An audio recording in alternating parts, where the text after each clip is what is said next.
que no puede ser para cualquier asunto, establece ya una limitación, por lo tanto me parece que es pertinente que esa limitación, o sea, que se elimine esta posibilidad de amplitud cuando el mismo artículo está, ¿no es cierto?, limitando esa posibilidad de amplitud, ¿no? Además, recordemos, no recuerdo exactamente el texto, pero en las competencias privativas del presidente de la República, por ejemplo, es el único competente para establecer consulta popular sobre ciertos elementos, justamente estos, ¿no?, los de organización político-administrativa y los temas tributarios. Eso respecto al primer punto, presidente, señores y señoras asambleístas. Respecto al segundo, se señala que los gobiernos municipales tendrán las siguientes competencias exclusivas sin perjuicio de otras que determine la ley, el artículo 264 de la Constitución. En el caso del numeral 7, se plantea, o el texto constitucional dice actualmente, planificar, construir y mantener la infraestructura física y los equipamientos de salud y educación, así como los espacios públicos destinados al desarrollo social, cultural y deportivo, de acuerdo con la ley. El texto de la enmienda propone que, posterior a esto, se plantee que, previa autorización del ente rector de la política pública, podrán construir y mantener la infraestructura física y los equipamientos de salud y educación. Presidente, nuevamente, yo siempre fui un respetuoso crítico, digamos, de este texto, porque me parece que es un texto que parte la gestión de una competencia, parte el tramo de gestión de una competencia, ¿no es cierto?, y no se compadece con la importancia que hay que darles a los gobiernos municipales en este caso. Cuando, por ejemplo, yo tengo la competencia de alcantarillado o la competencia de agua potable, tengo toda la gestión de esa competencia, no tengo una parte de la gestión de esa competencia. Es decir, no es que a mí me ven simplemente como la posibilidad de un constructor al que puedo, ¿no es cierto?, construir o mantener esa infraestructura. Entonces, me parece que en ese sentido es lo más adecuado que esto quedara, ¿no es cierto?, en materia del ente rector.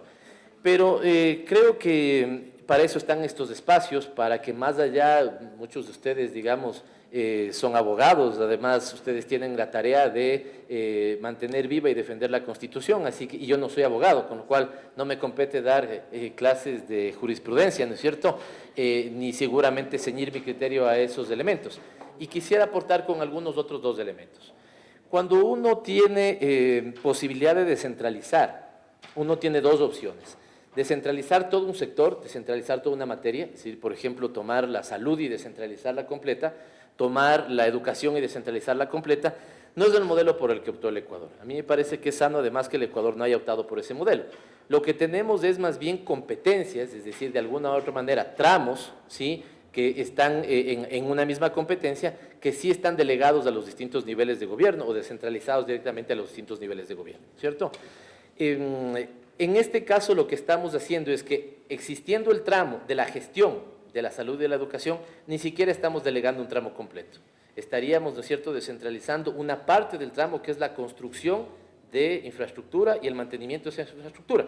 Insisto, poniéndome en los zapatos de las alcaldías del país, me parece que ese no es un texto justo, ¿no? Ese es un texto, por decirlo menos, que le da una tarea muy operativa de la de construir y mantener. Y el segundo elemento que quería plantear, que no está en el texto constitucional, pero yo sí creo que el Estado ecuatoriano y las EMPLADES, la Secretaría de Planificación, tienen entre sus competencias la transformación del Estado y el diseño del Estado. El modelo de Estado que nosotros hemos asumido es un modelo de Estado que, desde mi punto de vista, combina adecuadamente dos cosas: combina descentralización con desconcentración. Uno puede tener el caso colombiano, y el caso colombiano apuesta más fuertemente por la descentralización. Uno puede tener el caso chileno, y el caso chileno apuesta más fuertemente por la desconcentración. Yo creo que el Ecuador tomó la decisión de romper el bicentralismo existente en este país, ¿no es cierto? Este ha sido un país bicéfalo por mucho tiempo. El Ecuador tomó esa decisión, sus ciudadanos en la propia Constitución de Montecristi, al aprobarla, tomaron esa decisión, y lo hacen con el sentido de potenciar a los territorios. Y para potenciar a los territorios, me parece, presidente, que es perfectamente legítimo poder utilizar las dos vías, tanto la vía de la descentralización como la vía de la desconcentración. Ahora bien, en materia de salud y educación, lo que más opera, presidente, es la desconcentración, ¿no? Y creo que este es un tema importante, fundamental, que obedece a nuestro modelo político-administrativo. Recordemos los años 80 y 90, años a los que no me voy a referir como años neoliberales, pero a los que sí voy a hablar de uno de los defectos del neoliberalismo. Y me parece que es haber quitado al Estado de una de sus responsabilidades centrales, como la salud y educación. y haber generado, estoy tomando ahí las palabras de un sociólogo peruano que se llama Alberto Paniagua, una parcelación de lo social y una ONGización de la política social. Es decir, en este país lo que tuvimos en los años 80 y 90 es un repliegue del Estado y una fuerte presencia de las ONGs, financiadas muchas veces con créditos de la banca internacional. El momento que yo traslado eso al ámbito de la salud y la educación, perfectamente podía tener yo en los niños de una comunidad X del país, ¿no es cierto?, en la comunidad, digamos, de un cantón o lo que fuera, en una comunidad determinada podían estar abastecidos o atendidos por el Estado central, ¿sí?, o por el gobierno nacional, digamos. ¿Sí? Y estos podían haber tenido una educación de pésima calidad, ¿no es cierto?, una escuela unidocente, ¿sí?, y sin mayores capacidades para responder su mandato. En cambio, que en la comunidad vecina yo podía haber tenido, ¿no es cierto?, una escuela dotada, asistida por crédito de la cooperación, podía haber venido del Banco Mundial, del Banco Interamericano de Desarrollo, donde las condiciones eran absolutamente distintas. Esos niños, siendo ambos ecuatorianos, perteneciendo ambos a la misma parroquia o ambos al mismo cantón, estaban teniendo condiciones y capacidades distintas para afrontar el reto, ¿no es cierto?, de su vida futura. Es decir, estaban recibiendo capacidades distintas y por lo tanto iban a tener oportunidades distintas. Yo creo entonces que es un acierto que las materias como la salud y la educación sean fundamentalmente desconcentradas antes que descentralizadas, porque nosotros tenemos un país, yo soy fiel creyente de la descentralización, pero también tengo la suficiente, digamos, perspectiva para saber que tenemos un Estado de alrededor de 1000 gobiernos autónomos descentralizados, contando las parroquias, contando los 221 municipios, contando las 23 provincias, ¿no es cierto?, 23 provincias que tienen Consejo Provincial, Gobierno Provincial, y en ese sentido, presidente, señores y señoras asambleístas, sí, creo que es un acierto entonces haber tomado la decisión y que así funcione el Estado ecuatoriano, de que en materias como la salud y como la educación, sí, el tema sea descentralizado, sea desconcentrado y no descentralizado. Ojo, evidentemente estoy en contra de cualquier centralismo en ambas materias, es por eso también, que esto no está en el texto, pero sí el Estado viene funcionando así y creo que lo viene haciendo muy bien el gobierno. Y cuando digo, y también digo el Estado, porque veamos cómo en la función de justicia también están queriendo los señores miembros de la función de justicia en el país, avanzar hacia un modelo territorial que corrija las inequidades de la división político-administrativa actual. Ninguno de nosotros lo quiso, ninguno de nosotros lo buscó, pero lo cierto es que tenemos un país donde, al menos en sus municipalidades, un poco más del 60% incumple la disposición legal de tener al menos 50.000 habitantes para poder ser cantón. Semplades hizo algún momento un estudio que lo llamamos una genealogía de la creación de cantones, y es interesante ver cómo la década de los 80 y la década de los 90 crecen muchos cantones en una lógica clientelar. Cantones de a 10.000, de a 5.000, de a 3.000, ¿no es cierto?, habitantes. Últimamente con el presidente ejecutivo, con el presidente, hemos estado visitando por el tema de los gabinetes itinerantes un conjunto de cantones que están alrededor de los 5.000 habitantes. Entonces incumplen claramente la disposición de tener un mínimo de población, 50.000. Eso hace entonces que la posibilidad de descentralizar, por ejemplo, la materia de salud y educación sea además altamente ineficiente en las condiciones actuales del país. Por lo tanto, presidente, me parece bien que sin quitar esa como una posibilidad, sí quede para que sea previamente autorizado por la autoridad rectora competente, ¿no? Mi apreciación sobre el artículo número 12, que enmendaría el artículo 264 de la Constitución. Finalmente, en materia de descentralización, se señala que sea enmendada la disposición transitoria primera, que señala que el órgano legislativo, en el plazo máximo de 120 días contados desde la entrada en vigencia de la Constitución, aprobará la ley que desarrolle el régimen de soberanía alimentaria, la ley electoral, la ley reguladora de la función judicial, el Código de la Judicatura y la que regula el Consejo de Participación Ciudadana y Control Social. Me refiero a esa disposición, porque en su numeral 9, también se establece la ley que regula la descentralización territorial de los distintos niveles de gobierno y el sistema de competencias, que incorporará los procedimientos para el cálculo y distribución anual de los fondos que recibirán los gobiernos autónomos centralizados del presupuesto general del Estado. Esta ley fijará el plazo para la conformación de las regiones autónomas, que en ningún caso excederá los 8 años. Lo que está planteando la enmienda es que esta última coma sea eliminada y por lo tanto quitar la frase que en ningún caso excederá los 8 años. Nuevamente me parece, presidente, que ahí lo que buscamos es una, digamos, coherencia con el texto constitucional.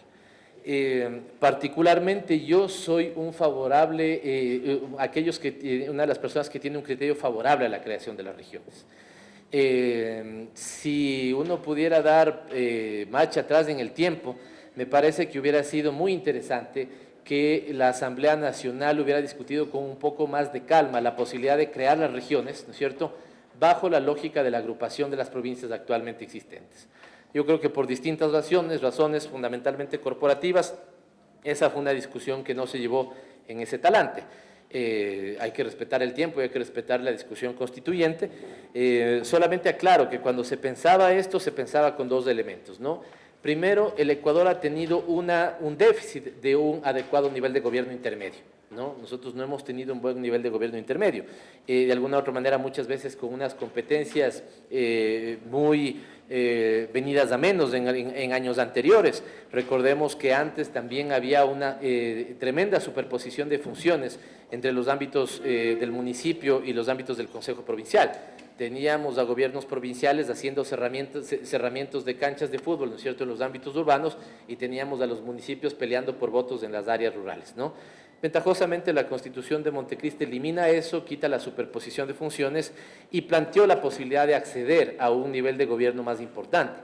Pensemos en países, digamos, como el propio Chile, como Italia, como Japón, que sus regiones tienen una gran potencialidad en planificación territorial y planificación del desarrollo económico territorial. Esta era la idea que estaba detrás. En ningún caso eliminar provincias, y muchas veces se hablaba de que se querían eliminar provincias y con ellos las identidades provinciales que podemos tener todos nosotros, ¿no es cierto? Eliminar consejos provinciales, me parece que esa tampoco era la intención era tener gobiernos regionales, digamos que tenga una sola autoridad, en la Constitución los prevé como gobernadores, que pueda haber un solo, digamos, ente legislativo para esa región y que por lo tanto entonces hubiéramos dejado de tener la figura del prefecto o la prefecta, ¿no es cierto?, y del consejo provincial. Esa discusión, ¿no es cierto?, tuvo su tratamiento en Montecristi, se planteó la posibilidad, de hecho el texto es, podrán dos o más provincias, ¿no es cierto?, juntarse con algunas características y poder establecer una región. Podrán, es decir, que ahí el texto pasó de lo fundamental que hubiera sido estar conminados a, ¿no es cierto?, a que el texto tenga el podrán. Segundo, a mi juicio, defecto en esa discusión es que deja para que esto quede en la voluntariedad, ¿no es cierto?, de las autoridades provinciales. No pierdo la expectativa de que haya prefectos y prefectas en el país que decidan avanzar así en el tiempo, pero lo cierto es que hasta este momento no se ha hecho. Lo cierto es que al haber quedado el podrán como una voluntariedad de que las autoridades provinciales, con el respaldo evidentemente de su ciudadanía, porque además de esto tiene que haber, ¿no es cierto?, una consulta popular para que haya un dictamen favorable de los ciudadanos queriendo esta figura en la organización político-administrativa. El momento que eso no se ha dado, me parece entonces que sí es pertinente que le quitemos entonces de esa suerte de candado legal, ¿no es cierto?, a un planteamiento constitucional que es voluntario, con lo cual no hay, me parece, sindéresis ahí, presidente, y entonces creo que es favorable la enmienda a la disposición transitoria. Y finalmente, en el requerimiento que se me ha hecho, se me pide una opinión que la voy a hacer fundamentalmente en tanto se me ha pedido, presidente, pero yo creo que excede a la rectoría, a las facultades, al ámbito del cual yo manejo en la Secretaría Nacional de Descentralización, que es la enmienda 13 referida al artículo 326, que hace referencia al derecho al trabajo, que se sustenta en los siguientes principios, ¿no? El numeral 16 de ese artículo 326 hace referencia a que las instituciones del Estado y las entidades de derecho privado en las que haya participación mayoritaria de recursos públicos, quienes cumplan actividades de representación directivas, administrativas o profesionales, aumenta el texto, y demás servidores públicos, se sujetarán a las leyes que regulan la administración pública, punto. Y se elimina aquellos que no se incluyen en esta categoría, estarán amparados por el Código del Trabajo. Insisto, excede el ámbito de mi competencia, presidente. En su requerimiento me han planteado esto, ¿no es cierto? Lo único que puedo decir es que en el país hemos tenido de los dos regímenes, ¿no es cierto? Quisiera hacer mías las palabras que el presidente de la República señalaba este día sábado, cuando se han presentado a la Asamblea Nacional reformas del Código del Trabajo y a la Ley de la Seguridad Social. Creo que hay que estar claros que, y nosotros particularmente somos de aquellos que creen que la sociedad será más justa cuando dentro de la distribución primaria del ingreso retribuyamos mejor al trabajo que al propio capital. En ese sentido, somos partícipes de toda forma que permita a los trabajadores disputar legítimamente renta al capital. Pero cuando tendríamos, ¿no es cierto?, gente amparada en el Código del Trabajo, con todas las posibilidades, ciertas que genera sí y que son fundamentales en el mundo privado, pero disputándole renta al Estado como empleador, me parece que estamos cometiendo un error de concepto. Porque si desde el mundo del trabajo queremos disputarle renta, me parece que debemos disputarle renta al capital y no así al Estado, que es la representación de todos los ecuatorianos y ecuatorianas. Esos mis puntos, presidente. No, asambleísta, perdón, no tengo el dato, esto es una materia más del Ministerio de Relaciones Laborales, no tengo el dato de cuántos funcionarios tenemos bajo un régimen de contratación y el otro en este momento. Su segunda pregunta, voy a lo directo también de mi respuesta. Primera es igual de directa que su pregunta y considero que sí, que estaría equivocado, asambleísta Torres, por lo siguiente. En primer lugar tenemos el artículo 260 de la propia Constitución y yo creo que cuando hay un artículo que habla de la concurrencia, ¿no es cierto?, en los niveles de gobierno, tanto en el nacional como en el local, es un modelo de descentralización que también está dejando mucha apertura para que todas las materias que puedan entrar en un diálogo y una, digamos, lógica de complementariedad y corresponsabilidad se lo pueda hacer, ¿no? Pero además no nos olvidemos que el texto constitucional y sobre todo después la ley que regula y que promueve la organización del territorio, la autonomía y la descentralización habla de otras competencias adicionales y otras residuales. Esto entonces me parece que permite que las competencias de salud y educación puedan tener otra forma de ser coordinadas y llevadas adelante. Lo que sí estoy yo de acuerdo, insisto, por lo que decía en mi intervención, es que al ser estas materias donde es más pertinente desde mi punto de vista político y en términos de la organización administrativa del Estado, que opere la desconcentración más que la descentralización, el texto está planteando que en ese caso no tengamos una, digamos, arbitrariedad de un determinado gobierno autónomo descentralizado de construir y mantener, digamos, equipamientos de infraestructura de salud y educación como así lo quisiera. Y esto, déjeme complementar, asambleísta, con un caso concreto. Yo en un momento determinado trabajé en el Ministerio de Inclusión Económica y Social. El modelo sobre el cual opera la atención, una atención fundamental en el país, que es la atención en el desarrollo infantil integral, está basada en convenios firmados entre el gobierno central y convenios firmados con las municipalidades, las alcaldías, por ejemplo. Usted fue alcalde de la ciudad de Ambato, no sé si es que en algún momento lo tuvo con el Ministerio de Bienestar Social de esa época, tiene que haber sido, o también que las organizaciones de la sociedad civil puedan tenerlo. Lo cierto es que pude ver yo cuando fui viceministro en el Ministerio de Inclusión Económica y Social, que sin que haya mediado la mala voluntad de nadie, al final en el país teníamos instancias muy pequeñas con 4, 5, 6, ¿no es cierto?, centros infantiles del buen vivir o centros de desarrollo infantil, como se llamaban en una localidad pequeña.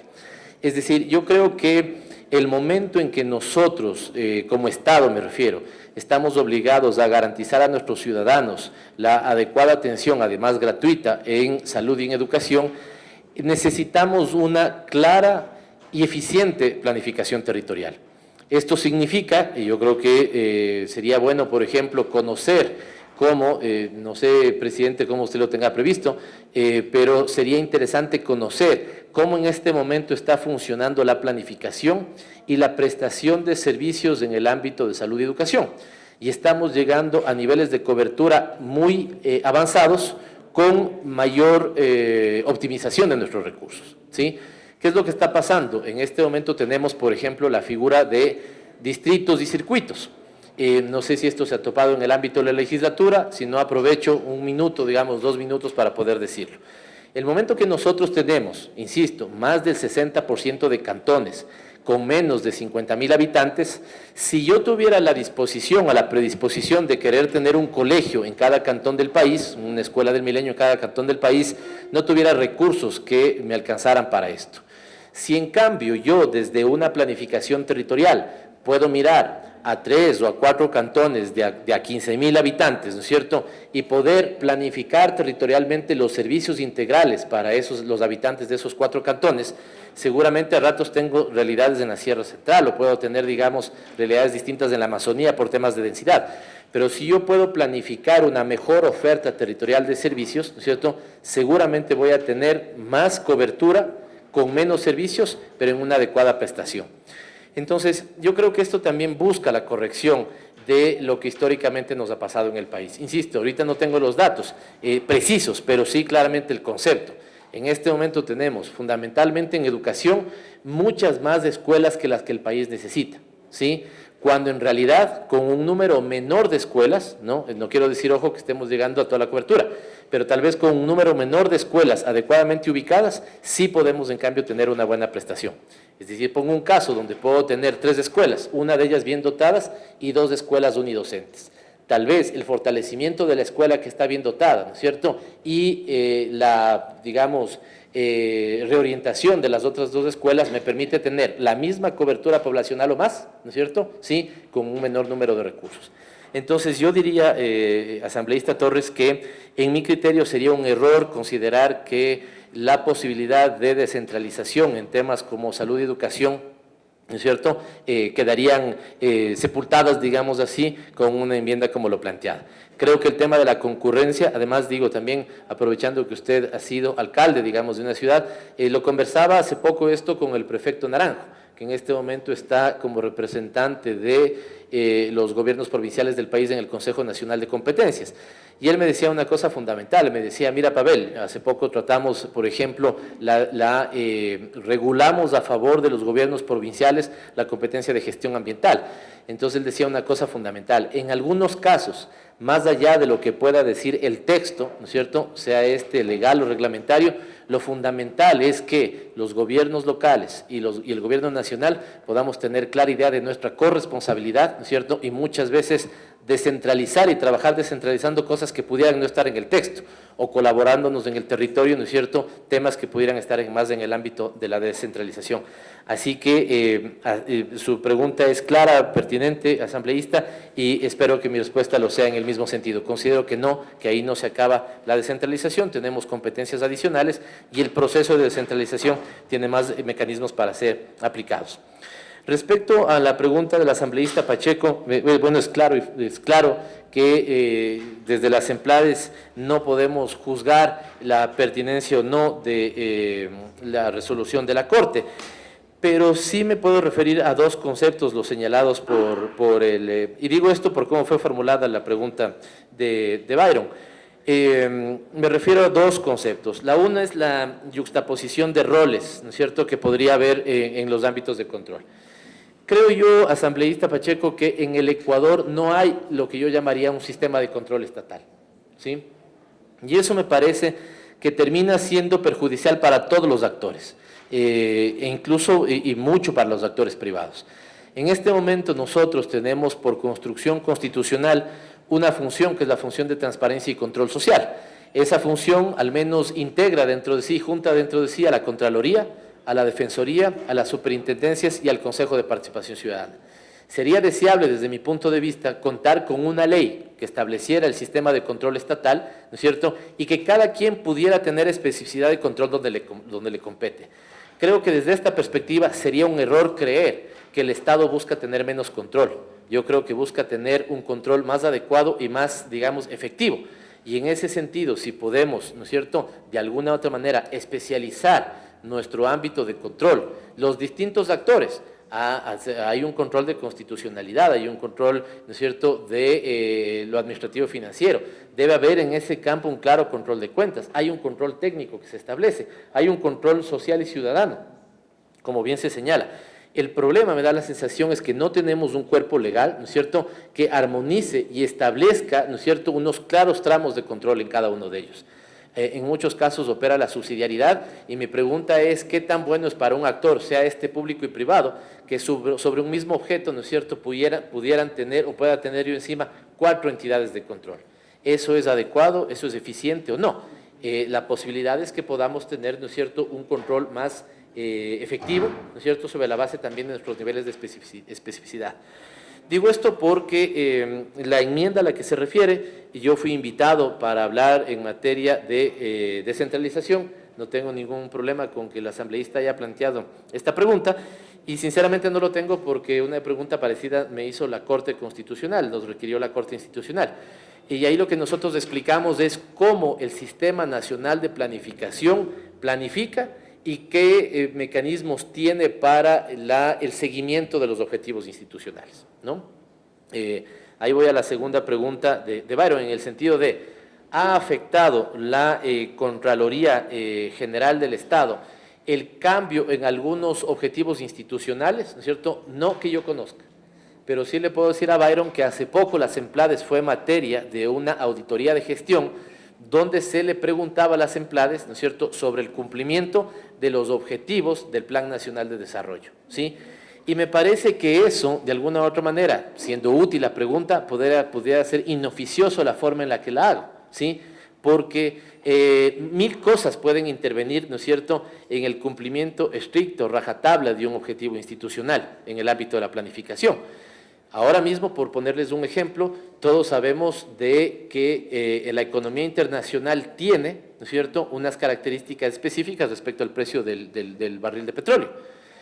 La estructura administrativa, financiera del Estado ecuatoriano está ilegal, está armada de tal manera que los gastos permanentes se cubren con ingresos permanentes y los gastos no permanentes, ¿no es cierto?, se cubren con ingresos no permanentes. Si el país, esta no es la situación ahora, pero si el país mañana, por una coyuntura desfavorable a nivel internacional en términos económicos, tuviera que hacer una revisión, ¿no es cierto?, esa revisión seguramente la vamos a hacer fundamentalmente por el lado de los ingresos no permanentes, donde está la inversión. Entiendo que esto tendría un objetivo político fundamental, no afectar, por ejemplo, a maestros, no afectar, por ejemplo, a médicos que están en el gasto corriente y que son fundamentales para garantía de los derechos, pero sí eventualmente, ¿no es cierto?, ralentizar un poco, qué sé yo, la construcción de una determinada carretera, el tiempo de construcción de unas determinadas escuelas, no avanzar con 200 escuelas en un año, sino tal vez con 150, ¿cierto? Y eso entonces tendría que ver con los objetivos institucionales.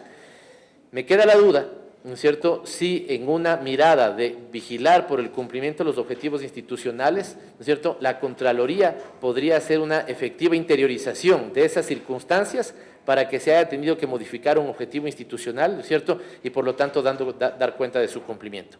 Y dos últimos elementos.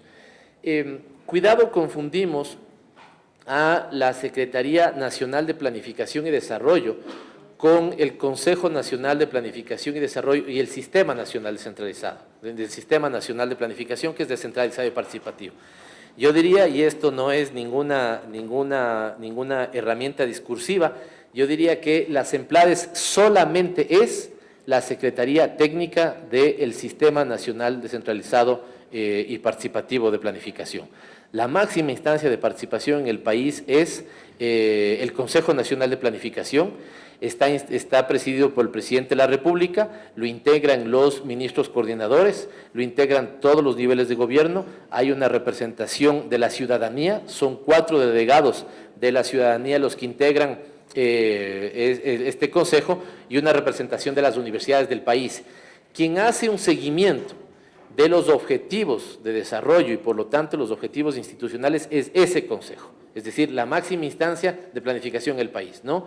Lo que hace la Secretaría de Planificación es los herramientas técnicas para año a año presentarle a ese Consejo Nacional de Planificación Descentralizada y Participativa. Y un último elemento chiquitito ahí respecto a la pregunta del asambleísta Pacheco.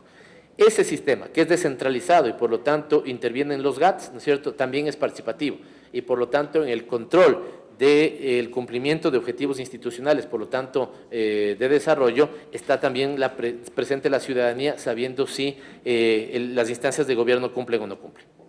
Hasta ahí, presidente, señores y señoras asambleístas.